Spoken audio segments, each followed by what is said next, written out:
It's go time. Welcome everyone to Third Down Gamble with your hosts, Don Charbin and Heath Graham.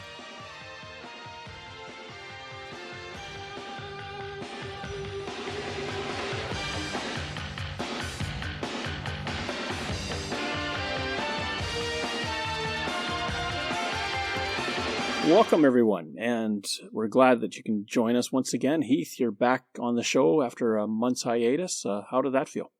It was a nice little break. It was great to hear some of the episodes that carried on with the one-on-one interviews with folks. I thought there was some fantastic content there. In that waiting period of me not being on, the CFL schedule has finally dropped as well after a lot of anticipation. Haven't had a lot of time to dig into it here yet. Certainly something that we will discuss moving forward. Major parts of this new schedule that they came out with, and it did take a while. It's about a month later than normal for its release date. At times, you got to make allowances for a change, and this is what they were trying to accomplish. Two of the biggest things I think that stand out to me, number one, no Grey Cup rematch to start the season. I'm good with that. Number two, the short weeks. They've really worked hard. We know how McLeod Bethel-Thompson went on any platform he could to complain about it last year, even though, and as we indicated at that time, just a reminder, no short week in the CFL is as short as any in the NFL. The league has cut back them measurably. They have, and I think that's something that they do take seriously. I know there is a challenge, certainly with the 9-team league that we've discussed before. There's no perfect schedule that you can make with 9 teams and having games every week.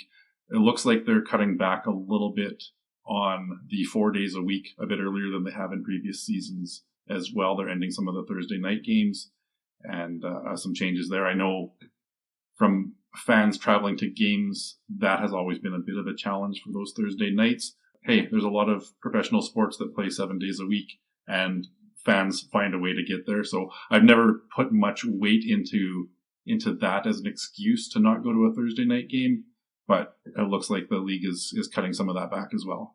You're right about that. And I do believe with you that, hey, if you're interested, you're going to find a way. Concerts happen every day of the week. Why not make it so that if you want to be at a football game, you can play any night of the week? The NFL is certainly trying to play every night of the week. Kansas City, I believe, has only missed one day of the week in their schedule this year, the way things worked out. The schedule overall, the biggest change is that if you want to look at it from the initial stages, is that there's no Sunday games until we basically get to July, which is interesting. And I think that's a reflection of trying to manage end of school term, cottage country, all that sort of stuff. And then, as you indicate too, the Thursday games end sooner than normal. That also alleviates some of that short week issue that they have. We never saw it really a Sunday to Thursday scenario in the CFL, but we did see Sunday to Friday, Saturday to Thursday. And that's the minimum that you can do. And if you eliminate Thursday games a little bit sooner, then those opportunities to have that schedule crunch a little bit go away. For sure. And one of the interesting things whenever the CFL schedule comes out is following social media and seeing fan reactions. And every team has fans that will find something wrong with the schedule, no matter what they do. Interestingly, this year, you've got the Grey Cup finalists, Winnipeg Blue Bombers, are off week 1. They're the team that gets the bye in that first week. Having a quick look at their schedule, I believe there's 4 times this season where they have home and home with different teams.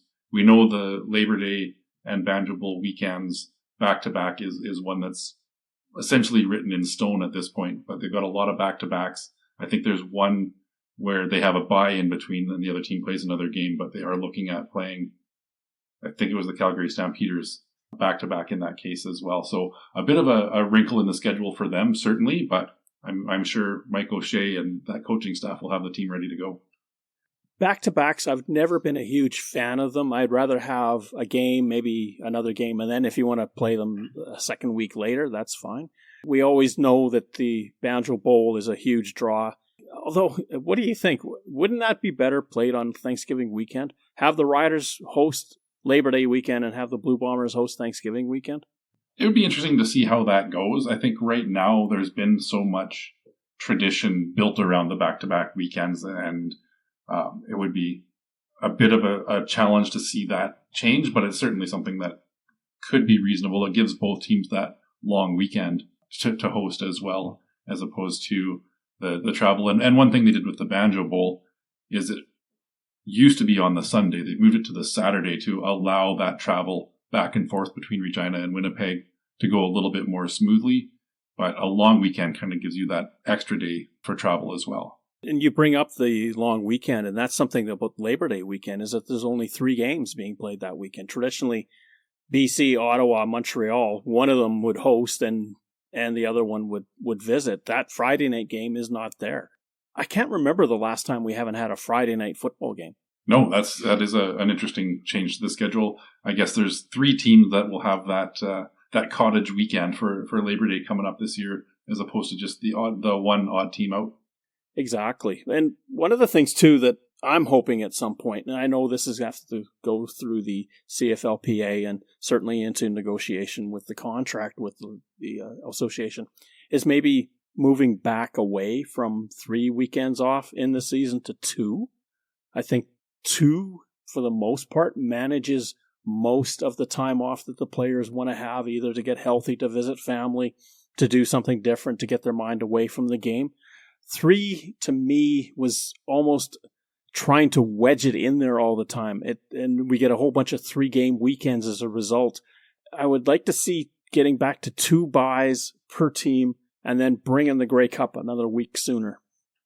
It can be done, and I know that's something that a lot of CFL fans are concerned about, the weather.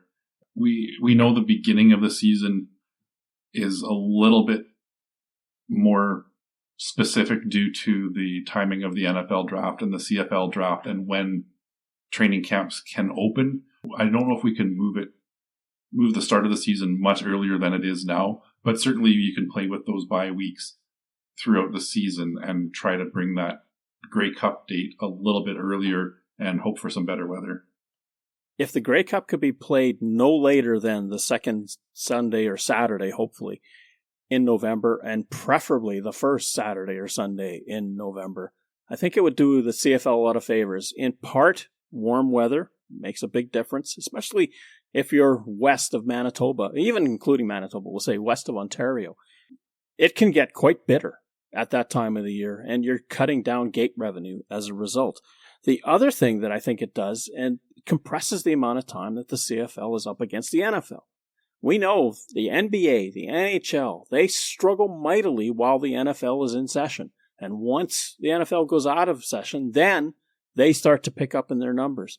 But the CFL, it has a bit of a leg up in a sense because it starts earlier, so it's well into its season and it's into its playoff races when the NFL gets going. But having said all of that, the NFL is still the juggernaut. They're the big wheel that runs everything. And if you can stay out of their way a little bit more, why not?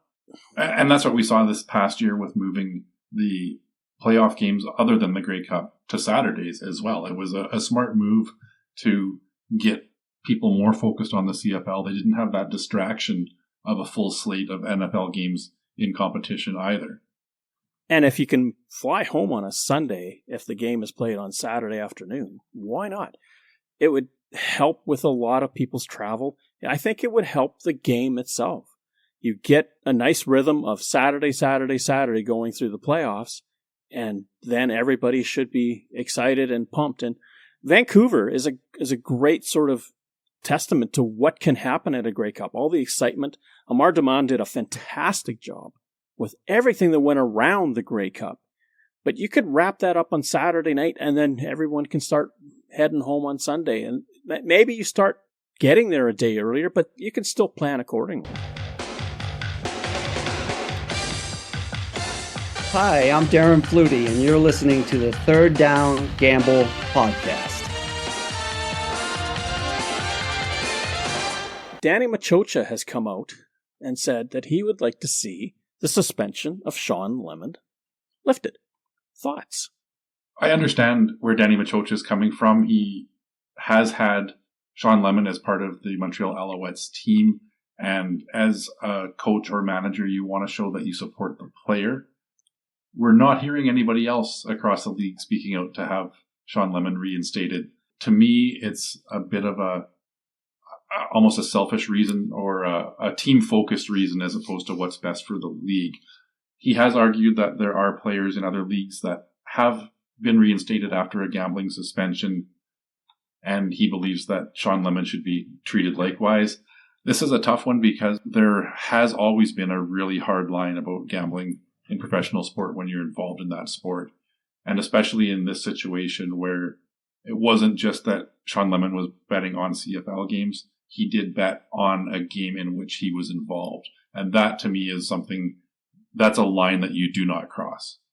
His indefinite gambling suspension was upheld by an independent arbiter in August of 2024.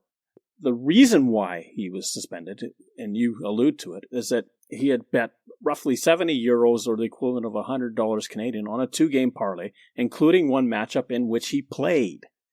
And according to the investigation, the wager was placed in 2021 while he was a member of the Calgary Stampeders. Again, it's the fact that you did it in the first place that I think troubles the league.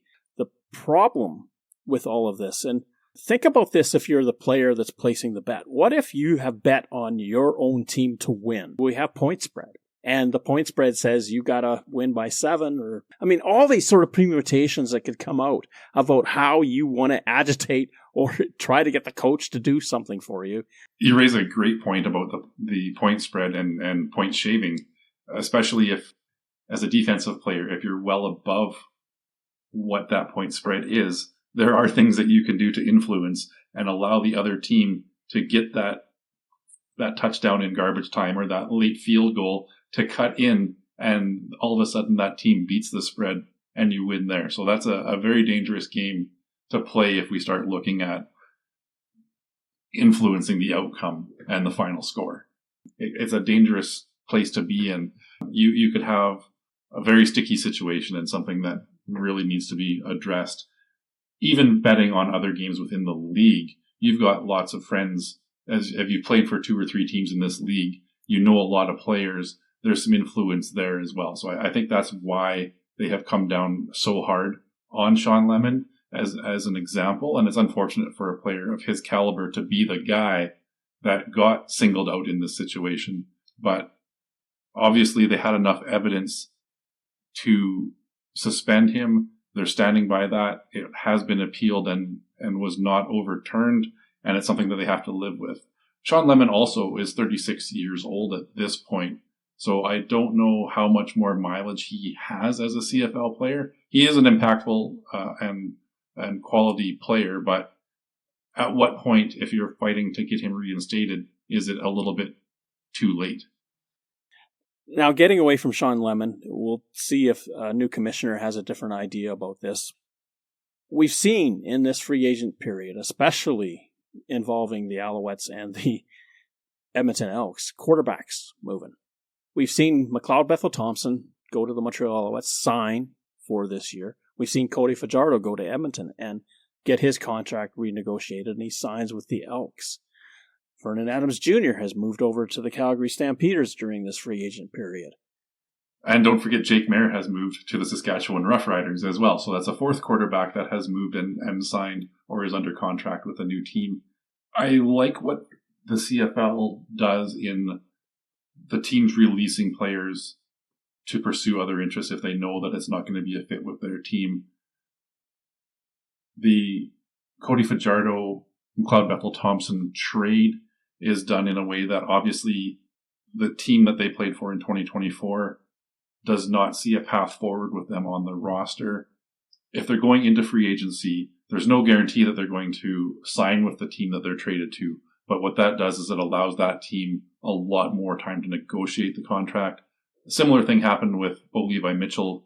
He was traded to the Hamilton Tiger Cats when he was about to become a free agent as well. There is nothing stopping that player from testing the free agent market. But in this situation, both of these players saw a fit with the team that they were traded to. And I think they're both in an opportunity where they're going to see some playing time. You've got McLeod Bethel-Thompson, again, teaming up with a young quarterback. Davis Alexander has not had a lot of time as a starting quarterback. If he struggles, they've now got a capable guy in Bethel Thompson to step in. I think Cody Fajardo in Edmonton is a great fit. They are going with Trey Ford as their starter, but I think Fajardo has a very similar game mindset and vision to what Trey Ford does. So that's an easy transition to Cody Fajardo, a lot easier than going back and forth between Trey Ford and McLeod Bethel Thompson in an offense. Let's not forget Drew Brown, who was traded from the Winnipeg Blue Bombers to the Ottawa Red Blacks prior to last season, and it's the same reason. Teams want to get some value for these guys, and instead of letting them just go to free agency and that's it, no compensation, let's get something for him, a draft pick, another player, anything to make this more palatable. McLeod Bethel Thompson's already agitating that he feels that he could be a starter in Montreal. Of course, McLeod Bethel Thompson, he does have the stats from last year to prove that he could do it. The only problem is that every game he started, they lost in Edmonton. Yeah, so not a lot of weight with that. Quarterbacks have to be full of confidence, and McLeod Bethel Thompson is certainly not lacking that. He says the things that he believes. There's no doubt that he could be a starting quarterback somewhere in the CFL. Montreal's looking at a youth movement with Davis Alexander, and they want somebody as a proven backup. I don't believe that Montreal is going into this with the mindset that MBT is going to be their starter. It will be something to watch to see how he fits in with that team if this is the case and they make it very clear that he's there as a backup role. Because of his confidence and his attitude, that might cause a few wrinkles. Cody Fajardo, on the other hand, gets to Edmonton, wants to be a part of the process, and then immediately renegotiates his contract to help facilitate the team so that they can sign other players that they want in that roster. And immediately is speaking about how he wants to be a help to Trey Ford in his development.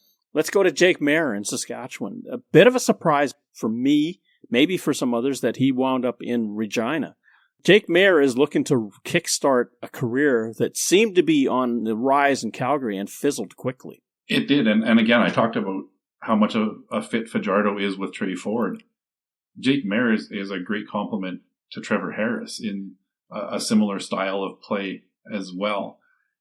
We don't know how long Trevor Harris is going to maintain his level of being a starting quarterback in this league either. If Jake Mayer sees a path forward as a starter, Saskatchewan was a great spot for him to land. Jake Mayer, how is it that he started so strong that he could displace Bo Levi Mitchell? Benched against the Elks in a rematch game of Battle of Alberta, and then wind up basically almost persona non grata when they go out and get Vernon Adams Jr. There's been some criticism, and our podcast is no exception to that, of Jake Mayer and that Calgary offense and their ability to push the ball down the field. Now, whether that fell on him as a quarterback or if it fell on Dave Dickinson and his offensive coordinator, that's another story. There was a lot of safe play and a lot of short passes. Jake Mayer had a great completion percentage. He didn't have a great yards per attempt average, if that makes sense. He could find a receiver, but he wasn't forcing that ball down the field. Part of that is the talent you surround yourself with as well. They had Reggie Bagleton, who's a great receiver in this league, but maybe they're lacking that home run hitter. The Rough Riders have had a really solid receiving core for the last several years as well, and we'll see how he fits into that. Trevor Harris hasn't always been the best on the deep ball either, and especially with the game on the line, but he had some sure-handed receivers that bailed him out, and that might be something that can help Jake Mayer progress further in this league as well. You brought up something very interesting, and the question is, was it Jake Mayer or was it Pat Delmonico? And who was ultimately responsible for the Stampeders, who led the league in passes completed behind their own line of scrimmage? Now, was that Delmonico saying, look, this is the way we have to do things? Or is that Delmonico saying, I've got this guy and I don't know if I can trust him? Then the question becomes, if you don't trust the guy that you've got, why do you have him? If Mark Mueller can do something with him in Regina and spread that offense, maybe he's got a future in Regina. Of course, then the question is, what happens to Shea Patterson, who started a few games last year? And circling back to Calgary, what does Vernon Adams Jr. bring? We'll have to see. That's a guy that throws the ball down the field. He's not afraid to sling it. And is that a situation where now he's got to change what he does because of that offensive system? Or are the Stampeders going to cater to his strength, and we might see a completely revamped Calgary Stampeders offense. Vernon Adams Jr., when the Stampeders signed him, I was surprised to learn that Dave Dickinson had been eyeing him for a few years and that he had hoped to finally bring him over to Calgary.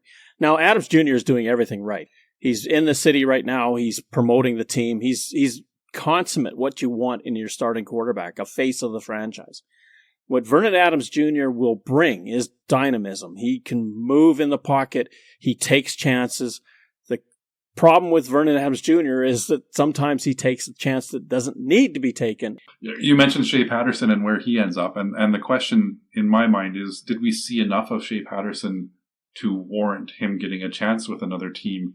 And where does he fit into a depth chart? If you start looking around the league, we've talked a lot about the starting roles being pretty set, and it's those backups and third stringers that are the moving parts. We don't know where he's going to get that opportunity. The Ottawa Red Blacks have got a pretty deep quarterback room of young guys. I don't know if they would want to bring somebody like that in. Hamilton, you've got a situation with Bo Levi Mitchell and Taylor Powell. I don't know how happy Taylor Powell is there. Does he start looking for an out and maybe Shea Patterson gets the look there? The Winnipeg Blue Bombers have some questions as well behind Zach Collaros. We didn't see a lot from the backups. They did bring Jake Dolagala in when he was released from the BC Lions. Are they happy enough with him in that role? There's a few spots that could still be looking at somebody of Shea Patterson's stature. I just don't know if they're going to be willing to give him much of a look. If you want to toss some more names, you got Cameron Dukes, you got even Nick Arbuckle maybe available. Where do they fit? It's interesting. When we started this podcast, we called it the free agent frenzy and the quarterback carousel. We always wondered where these free agent quarterbacks were going to wind up. Well, teams got smart and said, wait a minute, as I indicated earlier in the show, we're not going to give them for free anymore. If you want them, somebody's going to have to pony up some trade bait and make it work for us. We're looking at the second stringers now as the guys that are going to free agency and where they land. Patterson could be in BC, and I do believe he has some history there. So if Patterson winds up in BC, it's the Jake Dolagalas, it's the Cameron Dukes. Those are the types of people that I want to know where they're going to land. And we don't see trades for second string quarterbacks often either, with I guess the exception of Cody Fajardo, McLeod Bethel Thompson, who are technically being traded as the number 2 guys, but they have a lot of history as number 1 guys in this league as well. And sometimes you don't land a lot for these trades. I believe Vernon Adams Jr. was traded to Calgary for about a 4th round draft pick. You're banking on hopefully finding somebody that far down the draft order that's going to fit into that BC Lions roster, but it's no guarantee. At least they got something, and if nothing else, it's a draft pick that can maybe be parceled somewhere else along the way.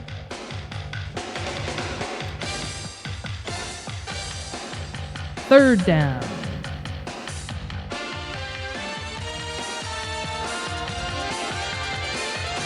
Ed Hervey is making news. Some of it is pretty interesting to follow if you ever do get a chance. Hervey, of course, he's a strong-willed person. No one will ever argue that.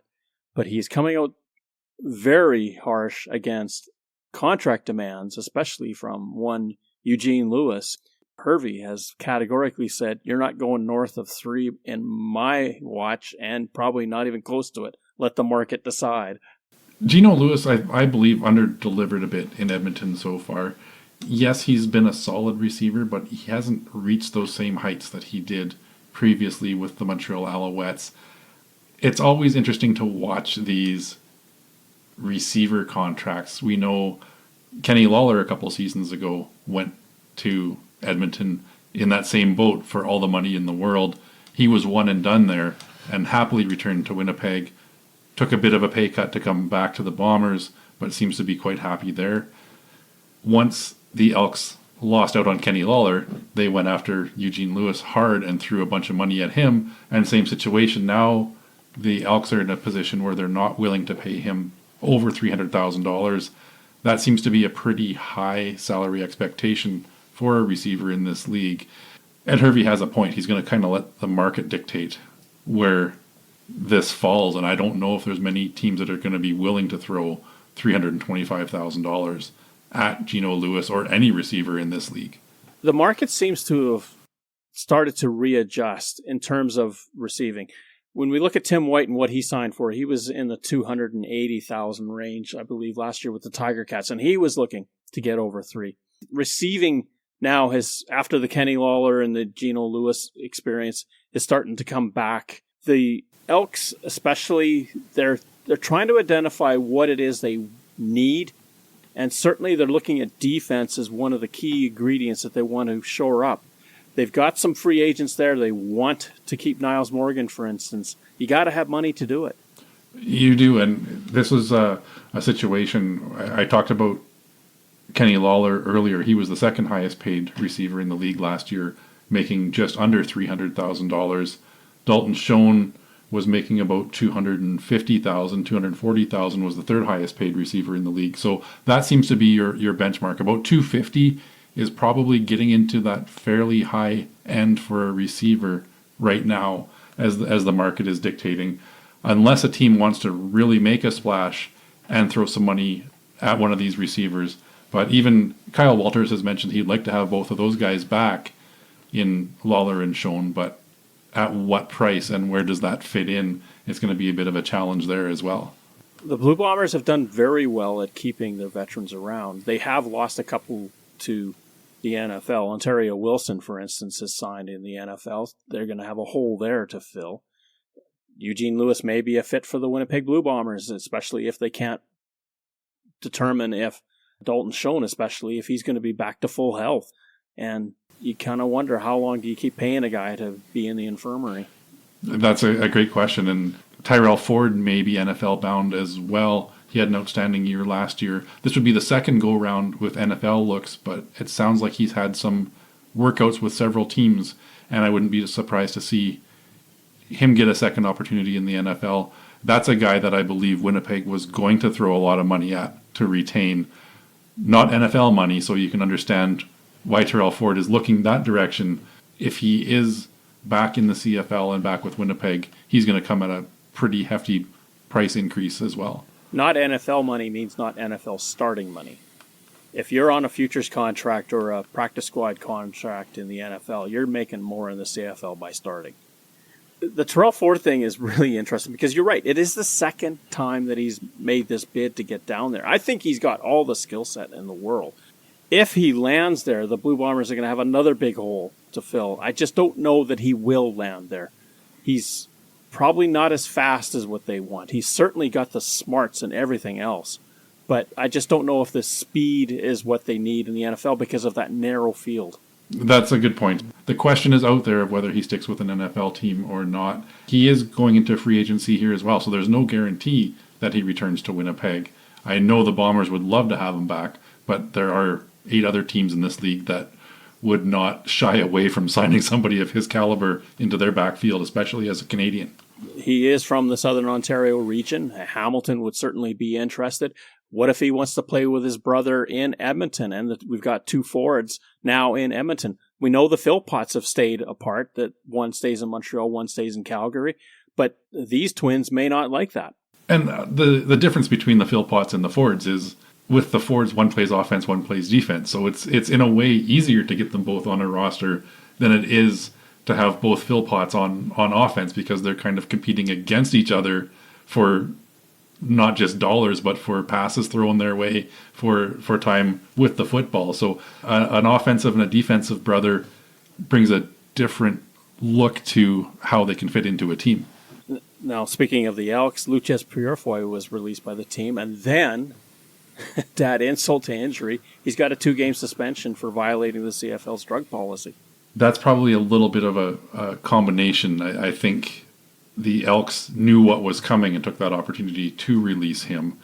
Much like we discussed Shawn Lemon earlier, if you remember, he retired from the CFL and from the Montreal Alouettes slightly before the story of his gambling suspension coming out. So I believe this was a similar spot for the Elks where they wanted to get out in front of it, released him. So any team looking to sign him now has to take into consideration that there's a 2-game suspension sitting there. Chad Kelly, who was starting the 2024 season with a 9-game suspension. Looks like his recovery is coming along far quicker than anyone thought, and he may actually be at Toronto Argonauts training camp. That's pretty incredible considering the severity of the injury that he suffered in that playoff game. It will be something to keep an eye on as to how his mobility is moving into camp. Yes, he might be healed from the injury, but there's a lot of rehab and a lot of strength and conditioning that has to go back into it that he's missing out on because of that injury. It's not always easy to jump back into a starting lineup. We saw that certainly with Jeremiah Mazzoli over the last couple of seasons as well, as he recovered from injury, was quickly re-injured coming back onto the field. And you don't want to see that happen to any player, and that's something that the Argonauts and Chad Kelly will need to be aware of.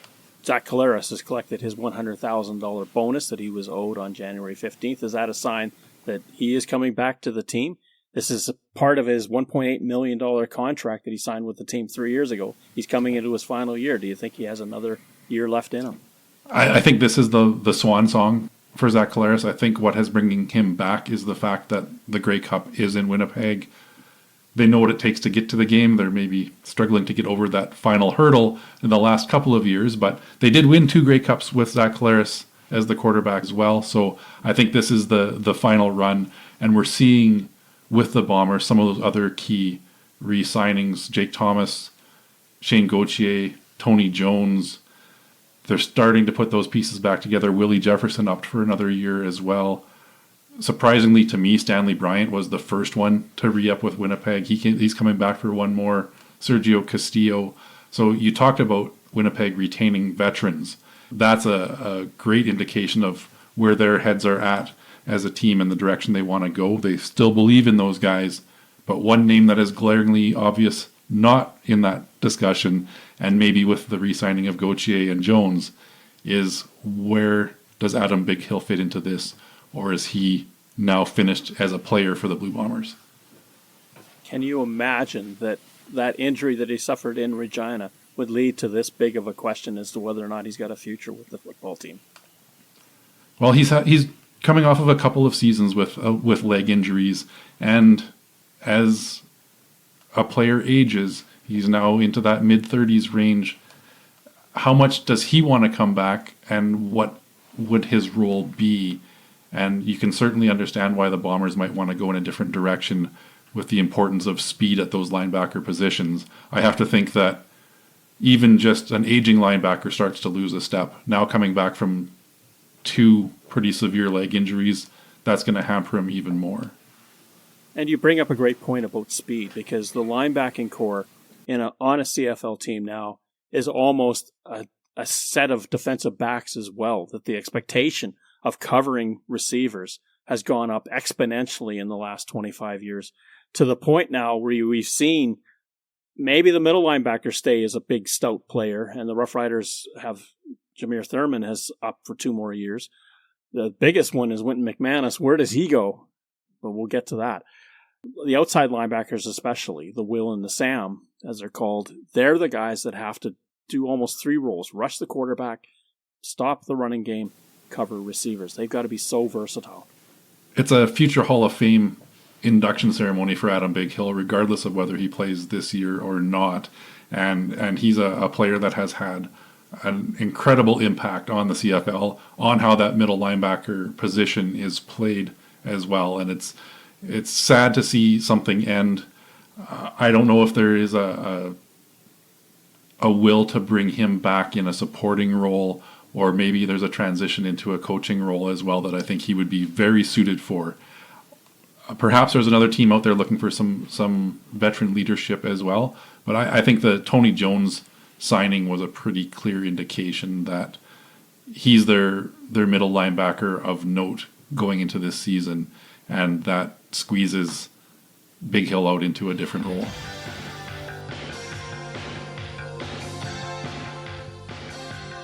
Third Down Gamble uses the expert resources of the Canadian Football League and 3 Down Nation. For up-to-date, insightful statistics and analysis, please visit cfl.ca and 3downnation.com. The CFL on CBC theme music is used with written permission from the Canadian Broadcasting Corporation. Thank you for listening to our show. Third Down Gamble is hosted on Podbean. Follow us on Twitter, where our handle is @ThirdDownGamble. Join us again next time. The Third Down Gamble Podcast. Audio worth watching.